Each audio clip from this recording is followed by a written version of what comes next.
Hello student, I am here to solve the most I think so important problem of rotational dynamics. Students को rotational problem dynamics में बहुत सारी problem होती है. I think ये problem बहुत important problem है जो बहुत सारे कॉन्सेप्ट को कवर करती है. तो लेट्स सी क्या प्रॉब्लम में दिया है और क्या हमें सॉल्व करना है. क्वेश्चन हमें दिया हुआ है कि अ billiard ball initially at rest is given a sharp impulse by the cue. The cue is held horizontally at a distance h above the central line. The ball leaves the cue with the speed v0 and because of its forward rolling and sliding eventually acquires a final speed of 9/7 v0. Prove that h equals to 4/5 r where r is the radius of the ball. ये एक practical problem है. जैसे हमने देखा होगा, किसी ने पुल वुल खेला होगा तो आपने देखा होगा कि पुल को जब हम शॉट मारते हैं स्टिक से तो पहले वो रोटेशन उसमें ज़्यादा होता है और उसकी लीनियर वेलोसिटी कम होती है. सेम टोकन में आप रिवर्स देखेंगे क्रिकेट में जब हम डाउन टू अर्थ जब शॉट लगाया जाता है तो उसकी लीनियर वेलोसिटी ज़्यादा होती है और रोटेशन कम होता है. ऑल्दो आफ्टर ऑल उसको आना प्योर रोलिंग में. तो इस प्रॉब्लम से हम कई कॉन्सेप्ट सीख सकते हैं. तो लेट्स सी कैसे इस प्रॉब्लम को प्रोसीड करते हैं. हम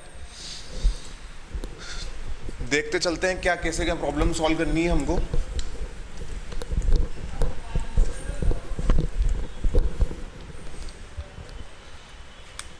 Let's make the free body diagram first. Mechanics में सबसे इंपॉर्टेंट चीज ये होती है कि सबसे पहले हमको क्या बनाना होता है, फ्री बॉडी डायग्राम. देखिए जरा फ्री बॉडी डायग्राम बना रहा हूं मैं कुछ इस तरह से. इस पे एक फोर्स लग रहा होगा mg,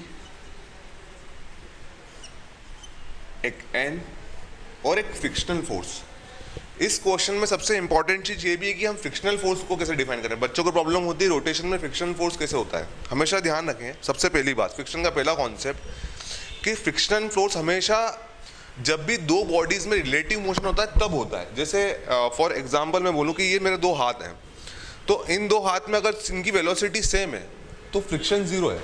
ऑल्दो जब सरफेस के बीच में रिलेटिव मोशन होगा तब फ्रिक्शन रोल में आएगा. सेम केस यहाँ पे है. अब ऑल्दो तो आपको मालूम है कि प्योर रोलिंग के लिए जो कंडीशन होती है वो v इक्वल्स टू ओमेगा होती है. Although it is not a generalize equation because क्योंकि ग्राउंड अभी जीरो वेलोसिटी पे लिया है. अगर मैं ग्राउंड की भी कुछ वेलोसिटी ले लूंगा तो कंडीशन चेंज होएगा. ऑल्दो वो हम ऑलरेडी पढ़ चुके हैं. तो v equals to omega situation जो होती है वो होती है प्योर रोलिंग के लिए. आपको याद होगा कि प्योर रोलिंग में हमको एक बात सिखाई गई थी कि जो कॉन्टेक्ट पॉइंट है उस पर जो लीनियर वेलोसिटी है वो v है और जो रोटेशनल वेलोसिटी वो ओमेगा आर है, अगर ओमेगा से ये घूम रहा है तो, है ना. और जब अगर ये पॉइंट इंस्टेंटेनियसली इसके साथ में जीरो रिलेटिव वेलोसिटी में तो v इक्वल्स टू या v minus omega r equals to zero.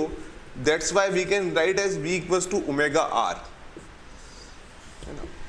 अब फ्रिक्शन का क्या रोल होता है इस पूरी प्रोसेस में. एक बात हमेशा ध्यान रखिए, जब भी किसी भी बॉडी की ये वाली कंडीशन सेटिस्फाइड नहीं हो रही है तो अगर बॉल या कोई भी स्फेरिकल बॉडी रोटेशन में है तो उसको फ्रिक्शन का रोल ये रहेगा कि F इक्वल्स जो फ्रिक्शन जो होगा वो हमेशा ये वाली कंडीशन लाने की कोशिश करेगा. अगर सिस्टम में ओमेगा आर ज़्यादा है तो फ्रिक्शन उसको अपोज करेगा और V को बढ़ाएगा ताकि दोनों बराबर लेवल पे आ जाए. अगर V ज़्यादा है तो v को कम करने की कोशिश करेगा, ओमेगा और को बढ़ाएगा. जैसे इस वाले केस में अगर मैं देखूं तो फ्रिक्शन आगे की डायरेक्शन में लग रहा होगा क्योंकि ओमेगा आर इस वाले केस में मान लो इसके जब q से इसको हिट किया होगा तो इसकी लीनियर वेलोसिटी v नॉट हो गई होगी और एंगुलर वेलोसिटी ओमेगा नॉट हो गई होगी. जब ये दोनों सिचुएशन होगी, जस्ट आफ्टर द हिटिंग की बात कर रहा हूं मैं, तो फ्रिक्शन जो होगा वो इस डायरेक्शन में लग रहा होगा. क्यों? क्योंकि इस केस में ओमेगा नॉट ज़्यादा है. ऑल्दो मैं इसको प्रूव करके भी दिखाऊंगा. इस वाले प्रॉब्लम के लिए आपको वैसे 2 लाइन का सॉल्यूशन आपको अवेलेबल है मोस्ट ऑफ द बुक में, जिसमें मोमेंटम कंजर्व कर लिया जाता है किसी भी ग्राउंड पॉइंट पे. ऑल्दो मैं दूसरे सॉल्यूशन से चलूँगा. वो solution for better understanding of physics के लिए ज़्यादा अच्छा है. तो उस सॉल्यूशन की तरफ चलते हैं हम. सबसे पहले मैं करूँगा इसका impulse momentum theorem.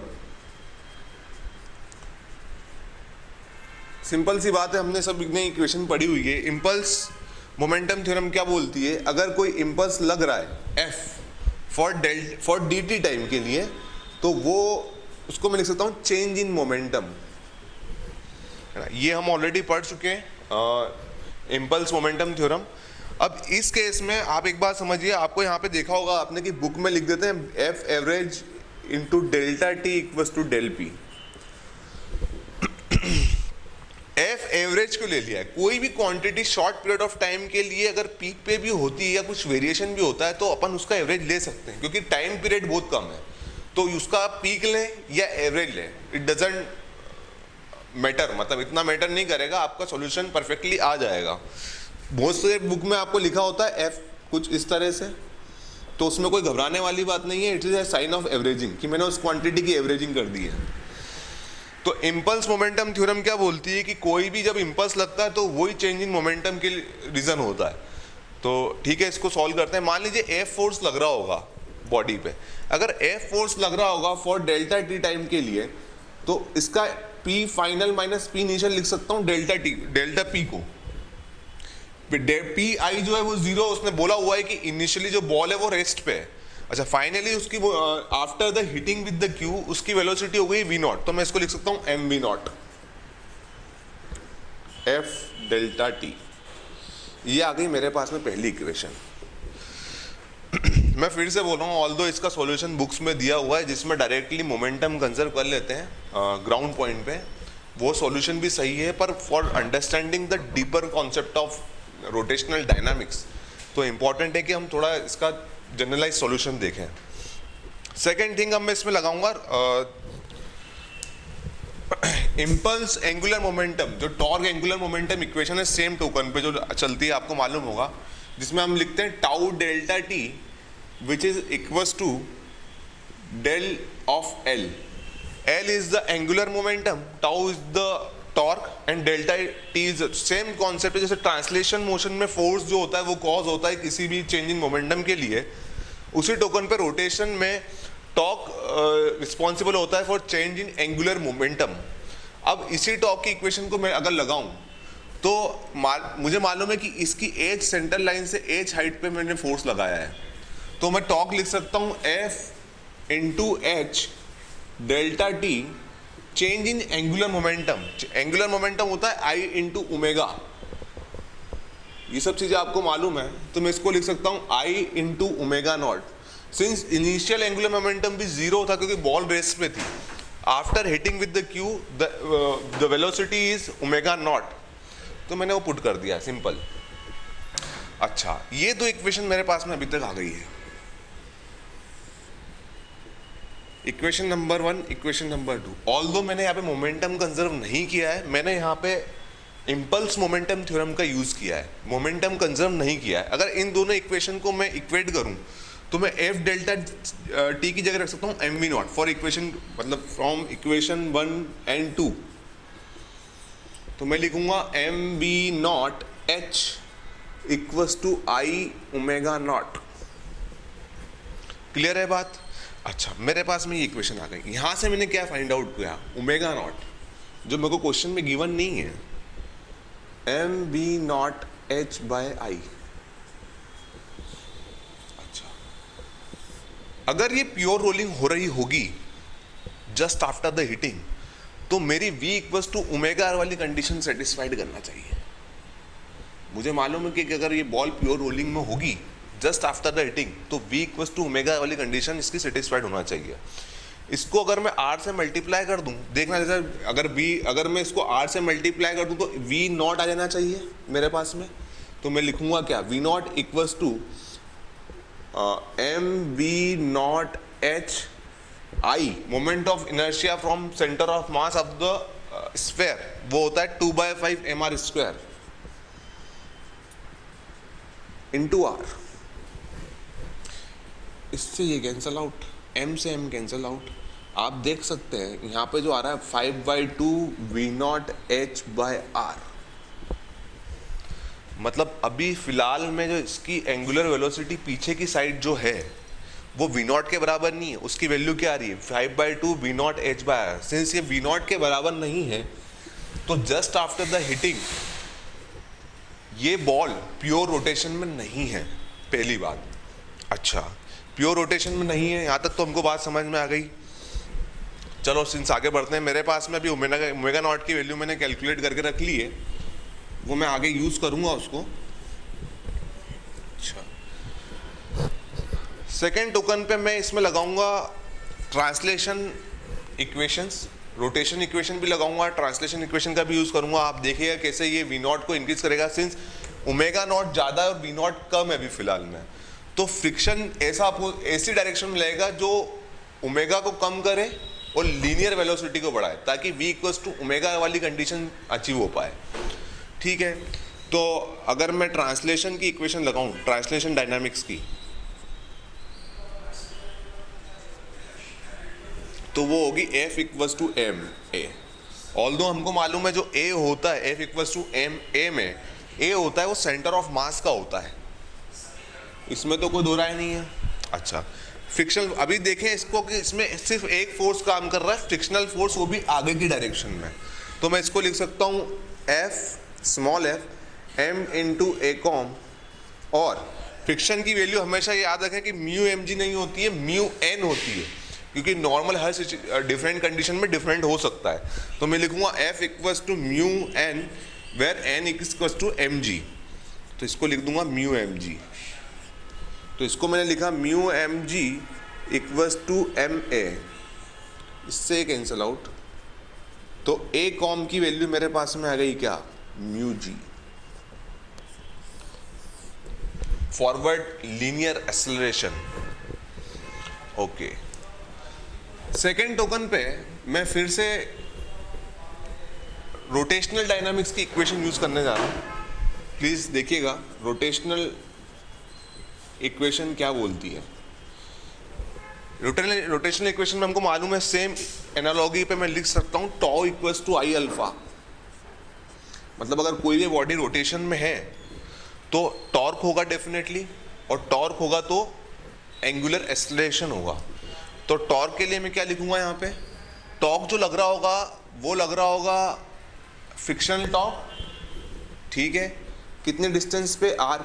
Since torque हमेशा किसी भी पॉइंट या किसी भी एक्सिस पे लिखा जाता है, दैट इज जो जिस पर बॉडी रोटेट कर रही है, जिस पॉइंट से या जिस एक्सिस से बॉडी रोटेट कर रही है। सिंस वो एक्सिस ये है, तो मैं इसके अबाउट टॉर्क लिख रहा हूँ। इसके अबाउट टॉर्क अगर लिख रहा हूँ तो जो सिर्फ एक फ्रिक्शनल फोर्स लग रहा है वो इस डायरेक्शन में लग रहा है। सिंस बॉडी घूम रही है इस डायरेक्शन में, बॉडी जो घूम रही है वो घूम रही है क्लॉकवाइज डायरेक्शन में, और फ्रिक्शनल फोर्स लग रहा है इस डायरेक्शन में, तो टॉर्क की जो वैल्यू आएगी, जो ये वाला जो फ्रिक्शनल फोर्स है वो इस बॉडी को एंटी क्लॉकवाइज डायरेक्शन में घुमाने की कोशिश कर रहा है।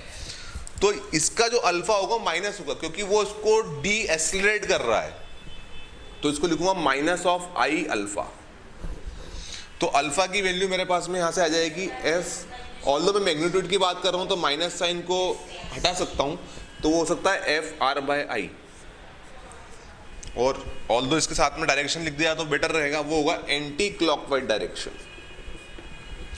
बॉडी घूम रही है क्लॉकवाइज डायरेक्शन में, पर फ्रिक्शनल क्या कर रहा है, एंटी क्लॉकवाइज डायरेक्शन में लग रहा है, और वो डी एक्सेलरेट कर रहा है। D accelerate in the sense उसका एंगुलर वेलोसिटी को कम करने की कोशिश कर रहा है।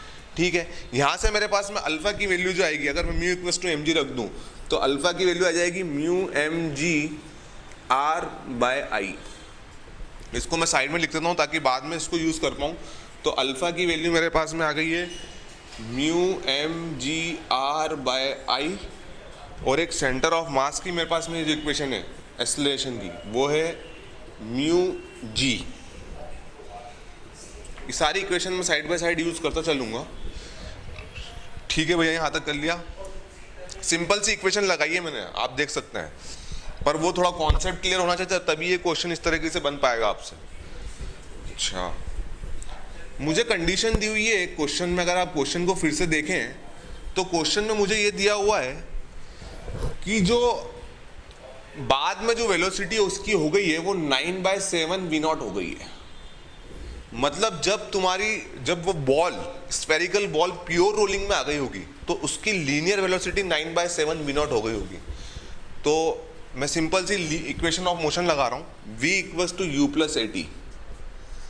मुझे मालूम है कि जो v है वो 9/7 वी नॉट हो गया है, पहले वी नॉट था, और एस्लेशन फॉरवर्ड डायरेक्शन में, अपोजिट नहीं, फॉरवर्ड डायरेक्शन में लग रहा है तो उसको लिखूंगा म्यू जी इंटू टी। इसको यहाँ लेके आएंगे तो 9/7 v not minus v not, that is 9 minus 7, 2/7 v not by mu g. Time, अच्छा ये कौन सा टाइम है? इस टाइम को अगर आप ध्यान से देखें तो ये वो टाइम है जब आपने इस बॉल को हिट किया होगा और जस्ट आफ्टर हिटिंग के बाद में इतने टाइम के बाद ये बॉल प्योर रोलिंग में आ जाएगी। अगर आपसे क्वेश्चन पूछ लिया जाता है कि कितना टाइम लगेगा इसको प्योर रोलिंग में आने के लिए, तो उसका आंसर ये है T = 2v0/7 म्यू जी। ठीक है, एक तो ये बात हो गई। अच्छा, अब मुझे क्या फाइंड आउट करना है कि जब प्योर रोलिंग हो रही होगी तो इसकी ओमेगा कितनी होगी। जब प्योर रोलिंग हो रही होगी तो इसकी ओमेगा कितनी होगी।